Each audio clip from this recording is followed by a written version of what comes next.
spotted us. One. This is Sweet Grass.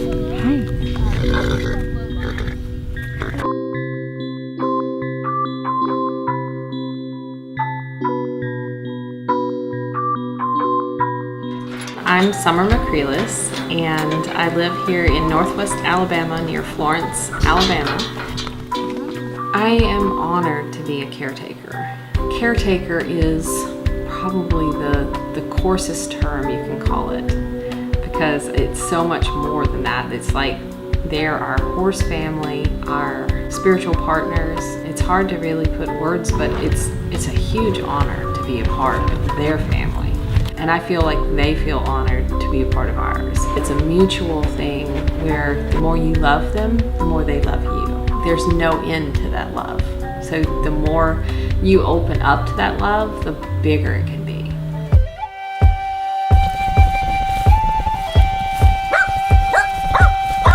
I know. They always like a little bit, so give them something, keep them going. So my normal routine, come up usually like 6 a.m. in the morning. This is Native Storm. He loves wearing his food, as you can see. He's still a stud, big handsome man. And this is Israel. She's a paint, and they both came from South Dakota, from the Black Hills. At first I wasn't able to get near them because they come out from the mountains and they weren't handled. You have to have trust with them. And these guys, if you give them their time and they give their free will, their spirit to you, they're loving. And you can see him now. He's my handsome man, and he is me. He is my spirit horse. You can see very distinctive markings on his legs. They are markings from his ancestry that date back to the Pliocene. That is mammoth time. He's got this gene of his early ancestors. And to this date, they're still working on genealogy with his line. They can go twice as far, twice as long without food or water. The connection that the native people had with the pony. They respected it, they honored it. It was a gift from the Creator, a way of life to help them travel, to hunt, to be able to feed the family. I'd heard about spirit horses helping people, but I never understood fully how deep that went. You can go down there and talk to the horses anytime, tell them anything, and they're still gonna love you. Society, like if you open yourself up to another person, there's always that fear they're not gonna love you. And the horses are just love. They love right back. They're different horses, so they're native line. They weren't brought over by the Spanish, and I'm a history major. And so when I met Yvette, she was like, so these are native horses? And I was like, that's not what I learned. So I was like, that's an interesting story, I wanna know more. These horses look different, they act different, and they are different. And so you give them love, they give it back, and then it starts to grow.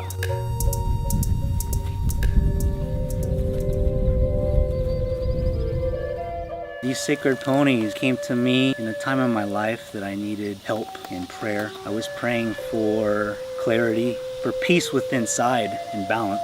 And I had a rough growing up, a very rough childhood.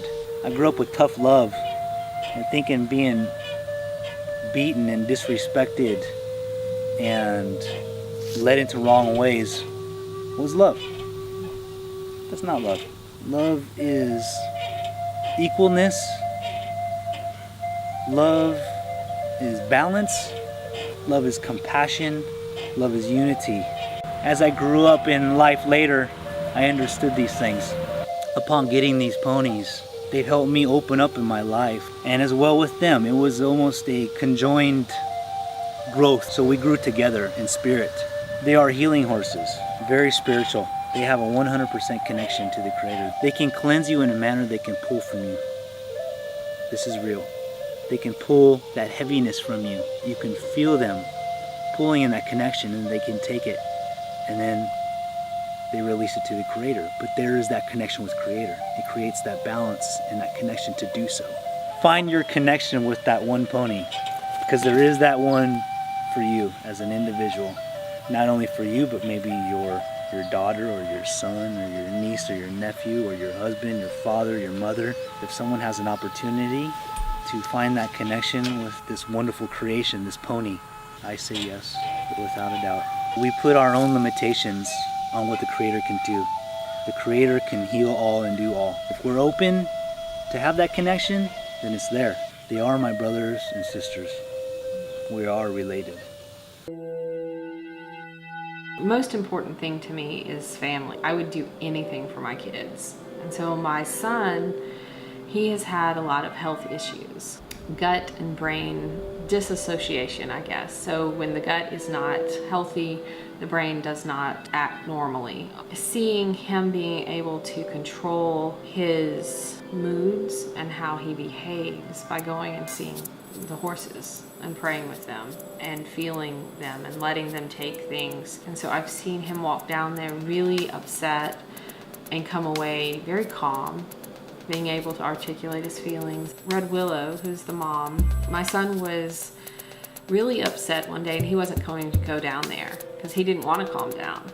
And so he was hanging out at the top of the hill and wouldn't come down. And she just started whinnying to him and was like, get your butt down here. Get down here, you need to. I told him, I said, you know, she's calling for you. And he came down and she was with him and he calmed down. But she was being Mama Red Willow. Sometimes they're better parents than I am. They're probably always, but like they see my kids as their colts.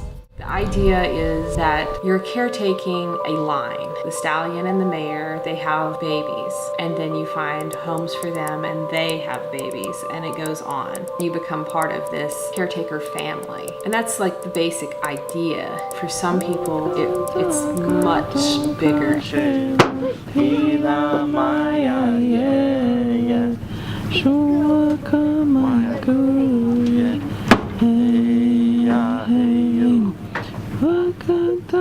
Peshla is a sacred ceremonial place for tribes in the Black Hills region. This is not a new place to us. We know of this place for centuries. Those horses, their ancestors, they know of this place for centuries. So we're bringing them back to the place where they have always been. So this is their homecoming. This is where they need to be. Come on, time to go home. Time to go home. I'm gonna run today. I'm gonna run today at Pahasapa. Time to go home.